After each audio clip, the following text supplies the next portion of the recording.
একটি স্বর্ণের দোকান থেকে প্রায় ২০০ ভরি স্বর্ণ, ১,২০০ ভরি রূপা ও নগদ ২৫ লাখ টাকা লুটের প্রতিবাদে মানববন্ধন করছেন রাজশাহী এলাকার স্বর্ণের ব্যবসায়ীরা।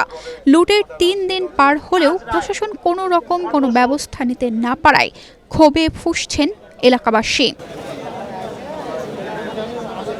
লুট হওয়া মালামাল উদ্ধার, ঘটনার তদন্ত রহস্য উদ্ঘাটন ও জড়িতদের গ্রেফতারের দাবিতে তৃতীয় দিনের মতো দোকান বন্ধ রেখে মানববন্ধন করছেন স্বর্ণ ব্যবসায়ীরা। একমাত্র স্মার্ট সিটি বসুন্ধরা, আধুনিকতায় এক ধাপ এগিয়ে। রাজশাহী নগরীর সাহেববাজার স্বর্ণকার পট্টিতে আয়োজিত এই কর্মসূচিতে ব্যবসায়ীরা তাদের নিরাপত্তা নিশ্চিতেরও দাবি জানান। সোমবার দুপুরে নগরীর সাহেববাজার স্বর্ণকার পট্টির সামনে বাংলাদেশ জুয়েলার্স অ্যাসোসিয়েশন রাজশাহী জেলা শাখার উদ্যোগে এই কর্মসূচি পালিত হয়। মানববন্ধনে বক্তারা চুরি হওয়া প্রায় ২০০ ভরি স্বর্ণ, ১,২০০ ভরি রূপা ও নগদ ২৫ লাখ টাকা দ্রুত উদ্ধারের দাবি জানান।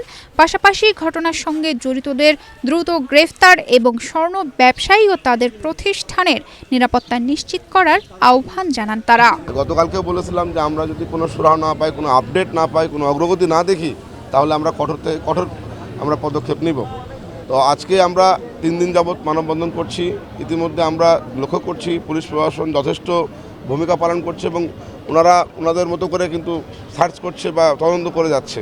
যেহেতু এই বিষয়টা হচ্ছে একটা ক্লুলেস আপনার ঘটনা ঘটেছে, অর্থাৎ কোনো রকম ভিকটিমের ছবি বা ভিডিও তাদের কাছে নাই। বৃহস্পতিবারের দিন দিবাগত রাত্রে বা কখন এই কারুশ্রী জুয়েলার্সের চুরি সংঘটিত হয়, দুর্ধর্ষ চুরি।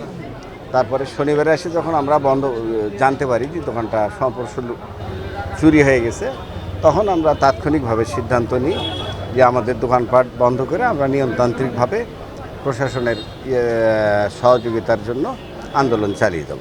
আমি ব্যক্তিগতভাবে আমাদের জুয়েলার্স সমিতির পক্ষ থেকে আমরা তাদের প্রতি ১০০% আস্থা রেখেছি যে আমার এই দুর্দশায় একমাত্র পারে আমাকে বাঁচাতে আমাদের এই বাংলাদেশের আইন শৃঙ্খলা বাহিনী। এর বাইরে কেউ আমাকে বাঁচাতে পারবে না। আমি তাদেরকে কোনোভাবেই আমি ছোট করতে চাই না। আমার এই মর্মাহত অবস্থায় আমাকে একমাত্র পারে আমার আইন শৃঙ্খলা বাহিনী আমাকে বাঁচাতে। তানজিদা রহমান, ইনায়া, বাংলাদেশ প্রতিদিন।